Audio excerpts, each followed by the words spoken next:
Fantástico, foi perfeito. Olha só.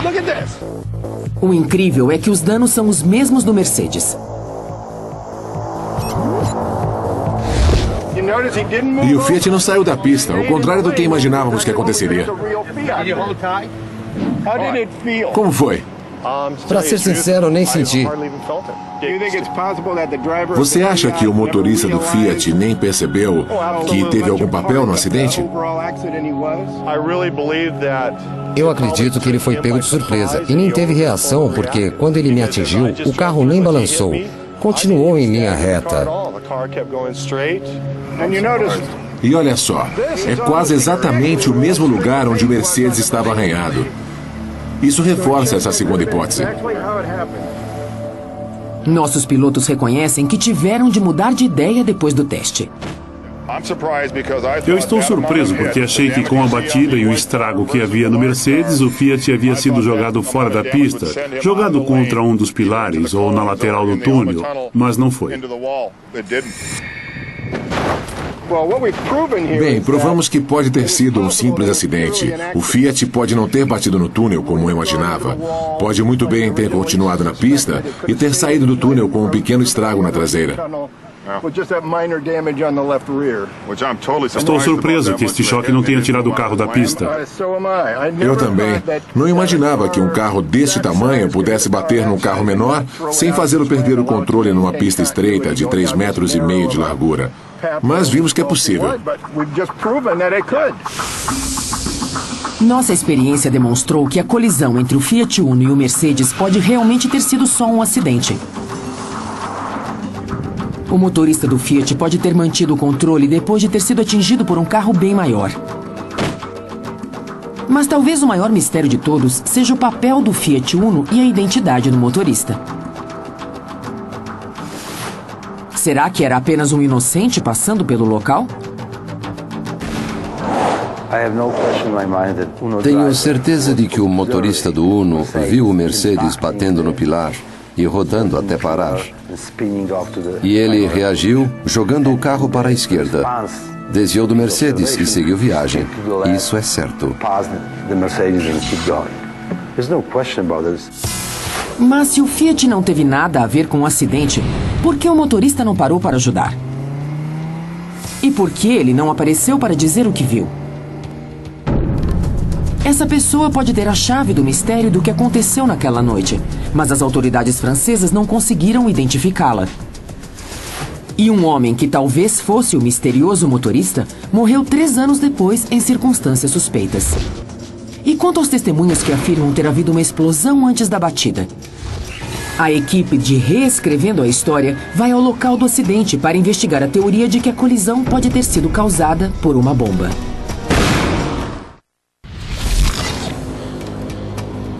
Num campo de testes na Califórnia, Reescrevendo a História recriou o acidente que matou a princesa Diana, Dodge Fayed e o motorista Henry Paul. O objetivo da experiência era determinar a que velocidade o veículo estava e investigar os rumores de que, antes da colisão, houve uma explosão.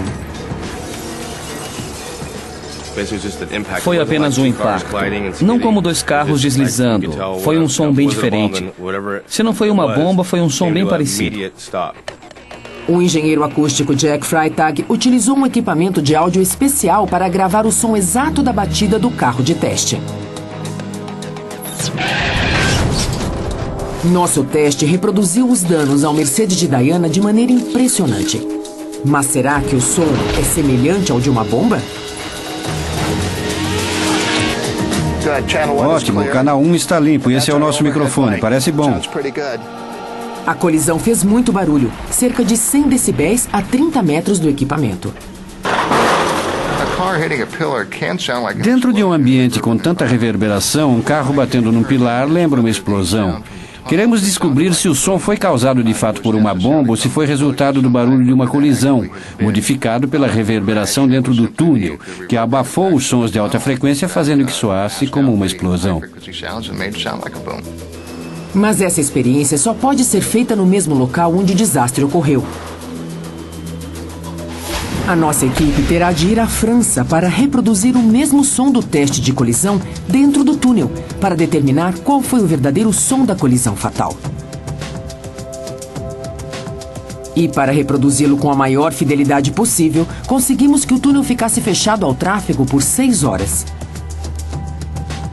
Esta é a primeira vez que uma equipe de investigadores faz esse tipo de experiência no local do acidente. Jack, já tiramos as medidas. Vamos simular a colisão com o Uno aqui e mais adiante a batida do Mercedes no pilar. O que vamos fazer agora? Vamos ligar o equipamento. Acho que podemos começar. Jack Freitag trouxe as gravações das 2 colisões que simulamos na Califórnia. O desafio agora era reproduzir o som do impacto no mesmo volume daquela noite. Mas todo problema tem solução. Reescrevendo a história, localizou membros de um clube francês de som automotivo, que emprestaram seus carros para nossa experiência. Esses avançados equipamentos de áudio podem reproduzir 110 decibéis a 1,5 metro de distância. Freitag usará esses 2 carros para reproduzir o som da colisão dentro do túnel. Primeiro, perto da entrada, onde o Mercedes se chocou contra o Uno. E depois no 13º pilar, contra o qual o Mercedes colidiu. Os carros são colocados em suas posições e a gravação original é reproduzida por esses alto-falantes potentes. O nível do som é de mais de 110 decibéis, equivalente a um Boeing 737 a uma distância de pouco menos de 200 metros. Em seguida, Jack vai para a saída leste, no fim do túnel, por onde o Mercedes entrou. Ali, ele vai regravar o som da batida, considerando as propriedades acústicas do túnel, para reproduzir com exatidão o som que as testemunhas ouviram naquela noite. Tudo pronto. Tá, vai lá.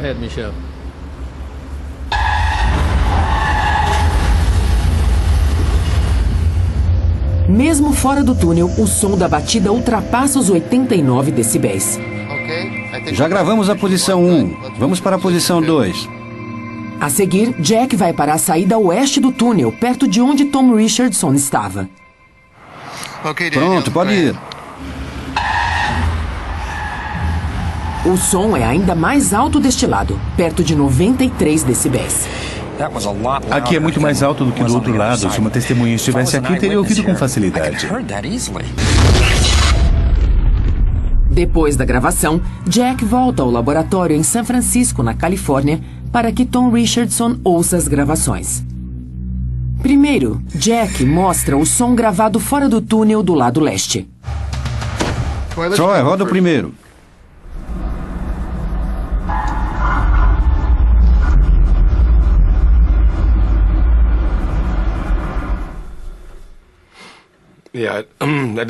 Não foi isso que eu ouvi. Havia muito barulho de trânsito naquela noite. E eu ouvi basicamente uma explosão, o impacto do acidente. E o som do impacto foi tão incrível que eu só consigo descrevê-lo como uma bomba. Depois, Freitag reproduz o som da colisão gravado no lado oeste, onde Richardson estava quando ouviu o barulho. Vamos ouvir o segundo e ver se é mais próximo do que você ouviu.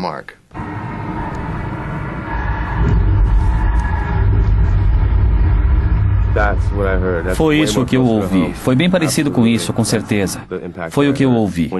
Quando ouvi a gravação do lado oeste, me lembrei, foi aquilo mesmo. Quando ouvi, fiquei todo arrepiado. Foi exatamente aquilo.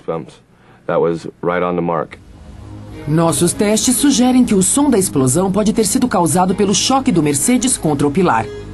As testemunhas podem ter confundido o barulho com o de uma explosão.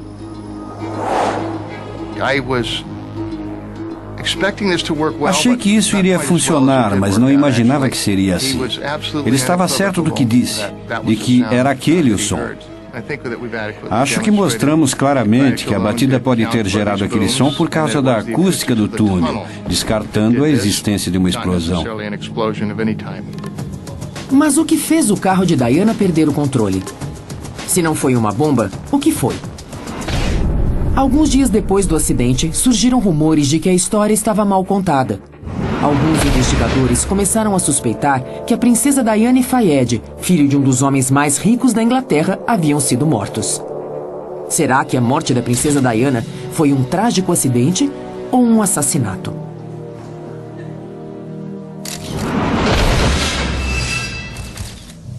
Os policiais puseram a culpa do acidente no motorista Henry Paul. Eles afirmaram que ele estava bêbado na hora do acidente, mas aqueles que conheciam Paul afirmam que isso não aconteceu. Eu conhecia Henry Paul muito bem, há mais de 10 anos. Ele não era de beber, não era um alcoólatra como tentaram nos fazer acreditar. Segundo as testemunhas, Henry Paul havia tomado apenas 1 ou 2 drinks nas 2h30 antes do desastre. O laudo oficial da autópsia mostrou que o nível de álcool no sangue de Paul estava entre 1,73 e 1,75 gramas por litro, quase 4 vezes a mais que o limite legal na França. Quanto álcool Henry Paul consumiu? E de que maneira essa quantidade de álcool afetou sua capacidade de dirigir? Para responder a isso, nossa equipe foi ao simulador de direção avançado na Universidade de Iowa para fazer um teste com Daniel Martinez. Aqui é a sala de controle onde monitoramos os testes no simulador. O NADS é o simulador de pesquisa mais sofisticado do mundo.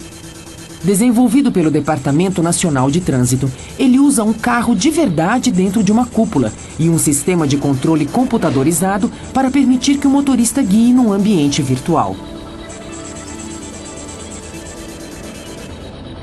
É uma maneira perfeita de testar os efeitos do álcool no motorista sem ameaçar sua vida ou a de outros motoristas. Vamos avaliar seu tempo de reação a várias situações nesse cenário virtual envolvendo outros veículos. Antes de beber, Daniel faz o teste no simulador.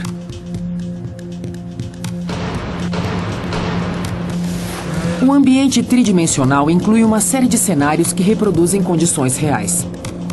A performance de Daniel é ótima.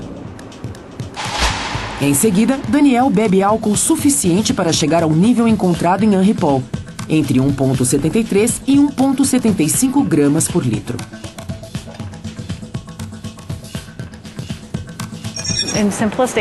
Para isso, demos a ele uma dose de vodka com suco de laranja e pedimos que tomasse de estômago vazio, em determinados intervalos, para garantir que ele chegasse aos níveis que desejávamos. Hi-Fi, né? É.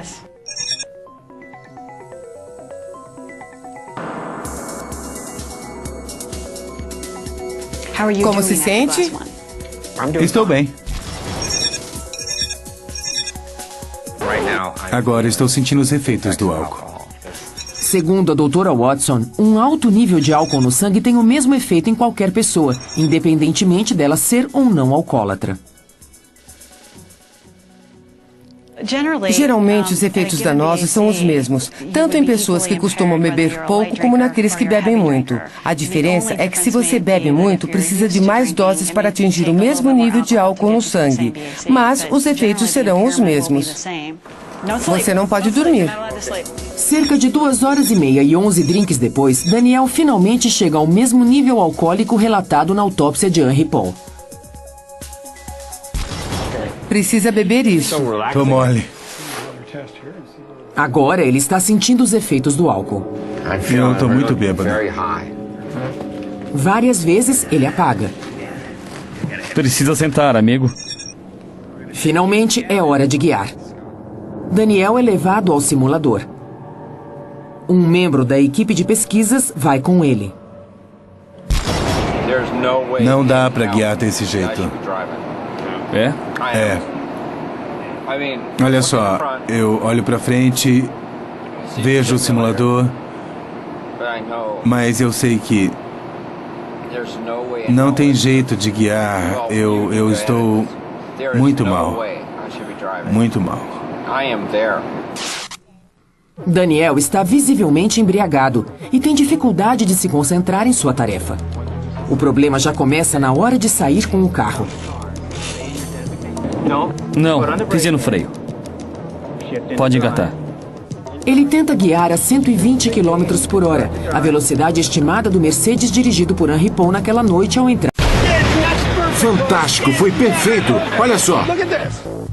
O incrível é que os danos são os mesmos do Mercedes. E o Fiat não saiu da pista, ao contrário do que imaginávamos que aconteceria. Como foi? Para ser sincero, nem senti. Você acha que o motorista do Fiat nem percebeu que teve algum papel no acidente? Eu acredito que ele foi pego de surpresa e nem teve reação porque, quando ele me atingiu, o carro nem balançou. Continuou em linha reta.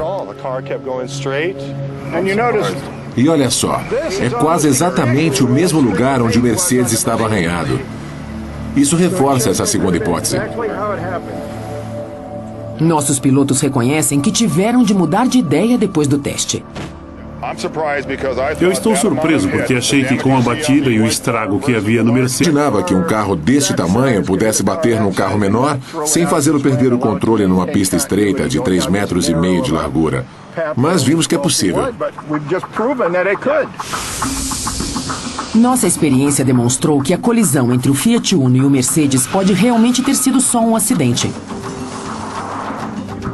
O motorista do Fiat pode ter mantido o controle depois de ter sido atingido por um carro bem maior. Mas talvez o maior mistério de todos seja o papel do Fiat Uno e a identidade do motorista. Será que era apenas um inocente passando pelo local? Tenho certeza de que o motorista do Uno viu o Mercedes batendo no pilar e rodando até parar. E ele reagiu jogando o carro para a esquerda. Desviou do Mercedes e seguiu viagem. Isso é certo. O Fiat havia sido jogado fora da pista, jogado contra um dos pilares ou na lateral do túnel, mas não foi. Bem, provamos que pode ter sido um simples acidente. O Fiat pode não ter batido no túnel como eu imaginava. Pode muito bem ter continuado na pista e ter saído do túnel com um pequeno estrago na traseira.